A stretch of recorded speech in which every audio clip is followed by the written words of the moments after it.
भाभी बेगम जब मीरब को घर से निकल जाने का अंदिया सुना देंगी तो वहीं पर ही मीरब इस घर से जाने के लिए तैयार नहीं होगी। मीरब के साथ साथ ही अनवर साहब किसी तरह से भी इस बात पर राजी नहीं होंगे कि अपने बाप के घर से उसकी बेटी को निकाल दिया जाए। मीरब की माँ उसको कराची जाने के लिए राजी करने की कोशिश करेगी, लेकिन मीरब मुर्तसिम की तबीयत खराबी की वजह से कराची जाने के लिए बिल्कुल भी तैयार नहीं होगी। वहीं पर ही उसका बाप अनवर उसको ये कहेगा कि अगर भाभी बेगम तुम्हें इस घर में रहने की इजाज़त नहीं दे रही हैं तो तुम मेरे साथ उस घर में चलो जहाँ पर मैं और तुम्हारी असल माँ नाजिया रहा करते थे। तो इस बात के लिए मीरब राज़ी हो जाएगी। मीरब ने मुर्तसिम के पिस्तौल से गोलियां असल में इसलिए निकाली थी ताकि वो उसकी वजह से किसी बेगुनाह इंसान की जान ही ना ले लेकिन उसको ये बात हरगिज़ मालूम नहीं थी कि पिस्तौल से उसकी गोलियों का निकालना उसके लिए एक अजाब ही बन जाएगा और मुर्तसिम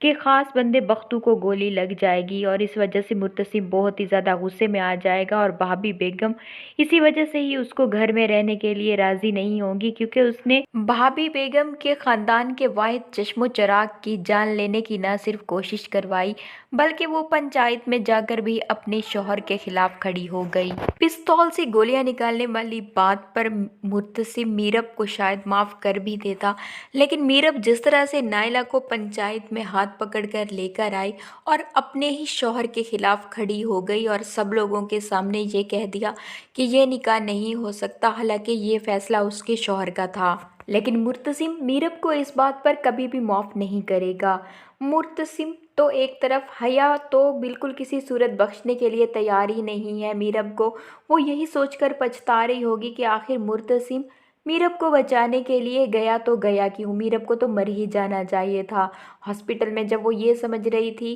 कि बेहोशी की हालत में अब वो उसका नाम लेगा, लेकिन उसने ऐसा बिल्कुल भी नहीं किया। तो घर आने के बाद वो मुर्तसिम को मीरब के खिलाफ ही भड़काना शुरू